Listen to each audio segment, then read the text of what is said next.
yo soy Carlos León, alumno de quinto E, y hoy voy a estar hablando acerca de la Guerra Cristera. La Guerra Cristera empieza un poco con el Grupo Sonora, quien era conformado por Plutarco Elías Calles, Álvaro Obregón y Adolfo de la Huerta. Los tres eran anticatólicos y era un poder muy fuerte. En 1917 se dictan artículos anticatólicos, que evidentemente perjudicaban el derecho de libre expresión de los católicos.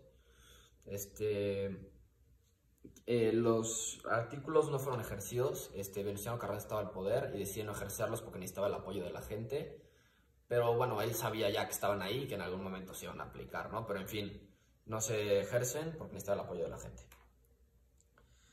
Llega el momento en el que Venustiano Carranza es asesinado y entra al poder Adolfo de la Huerta, quien rápidamente se lo cede a Álvaro Obregón, que consideraron que era cabecilla del Grupo Sonora y pues consideraron que él lo iba a hacer mejor, entonces le cede el poder, ¿no? Álvaro Obregón, de los tres, yo creo que el más anticatólico, estuvo en el poder de 1920 a 1924. Incluso cuando estuvo en levantamiento de armas para quitar a Venustiano Carranza del poder, asesinó, torturó, secuestró sacerdotes, tiró iglesias, cerró el culto, etcétera, etcétera. Cuando termina el periodo de poder de Álvaro Obregón, en 1924, entra al poder Plutarco Elías Calles, ¿no? Un hombre serio, que más tarde en su gobierno, es decir, en 1926, instituye la Ley 515 o Ley Calles. ¿Qué decía la Ley 515 o Ley Calles? Decía básicamente que los artículos dictados en 1917 debían ejercerse sí o sí, es decir, todos los artículos anticatólicos estaban a punto de ejercerse, los que habían dictado. Esto causó mucha revuelta entre la gente. La gente no estaba de acuerdo, el pueblo era muy católico y pues decidió que no era correcto. ¿Qué hicieron? Empezaron a llenar firmas para poder hablar con quien en ese entonces estaba el poder, que era Plutarco Elías Calles, que lo que hizo fue decir: me lavo las manos, no me voy a meter en problemas, arréglelo con el Congreso. La gente lo que es ir con el Congreso, quien inmediatamente anula las firmas, las invalida por haber estado firmadas por sacerdotes, etcétera, etcétera. En fin, no tuvo ningún resultado el tema de las firmas y la gente comenzaba a alarmarse.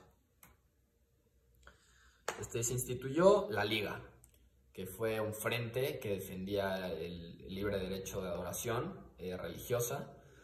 Y contrataron, por ejemplo, a Enrique, que fue el exmilitar, que estuvo al frente de las batallas. Y bueno, tenía el respaldo de la iglesia y de todo el pueblo. Y pues bueno, estaban preparándose para la guerra que se iba a venir, ¿no? Ellos ya sabían que tarde o temprano iba a llegar una guerra si ellos no anulaban esa ley. Y es donde empiezan las amenazas de la iglesia. Las amenazas de la iglesia le decían al gobierno que si esas leyes se aplicaban, ellos iban a cerrar su culto al público y ¿no? Y esto causó mucha revuelta entre la gente. Se empezaron a saturar las calles, empezaron a decidir buscando cómo confesarse, cómo casarse, etcétera, etcétera. Fue un tema con la gente. Pero el 31 de julio ya no hubo más remedio que cerrar el culto. La iglesia cerró el culto al público y dicen esto ya no va a ser, ¿no? Como les decía anteriormente, la gente empieza a saturar las calles, empieza a buscar casarse, confesarse, buscar un culto, cómo adorar a Dios, ¿no? Y es entonces que el pueblo se levanta en armas. El pueblo, pues era mucha gente, atrás de la Liga, y bueno, comandada por el general Enrique. Y pues poco a poco fueron avanzando, ganándose el respeto del gobierno. Esta guerra también la pelearon sacerdotes, gente de la iglesia que estaba ahí pues, tratando de defender igual, ¿no? Solo que había un pequeño problema. Los cristeros, que así les llamó el gobierno a la gente que defendía esta oposición, se encontraban en total desventaja. No tenían municiones, no tenían las mismas armas que el gobierno, e incluso no estaban preparados como lo estaba un militar, y no tenían el respaldo del gobierno, ¿no? Que en ese entonces era lo más poderoso que había. Sin embargo, tenían la fe, tenían su grito de guerra, que era Viva Cristo Rey, y tenían todo el apoyo del pueblo y fe en que se iba a lograr. Los cristeros poco a poco comenzaron a subir con sus levantamientos, empezó a ganarse el respeto del gobierno y pues, poco a poco fueron mejorando, ¿no?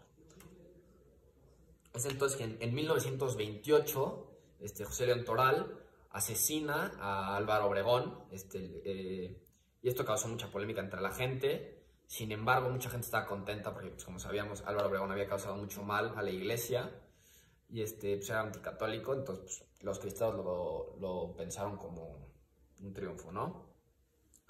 Luego es entonces que termina el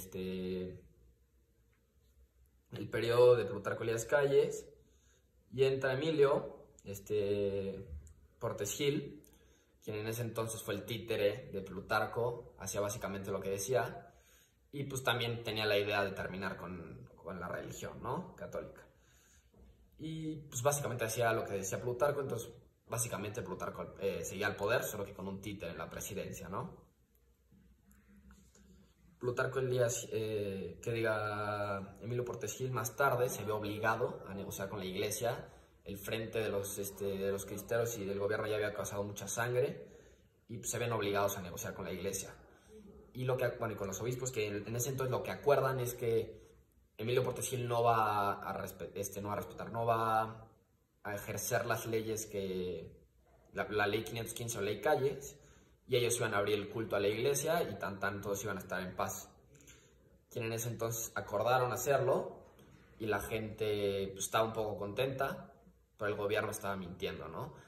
Bueno, entonces cuando la gente empieza a regresar las armas, todo empieza la normalidad, el gobierno empieza a registrar las cabecillas de los bandos de los cristeros, los anotan y hay paz. Lo que no sabían es que 10 años más tarde, en lo que hoy llaman la Cristiada II, asesinaron a todas las cabecillas que estaban en los cristeros. Muchas gracias.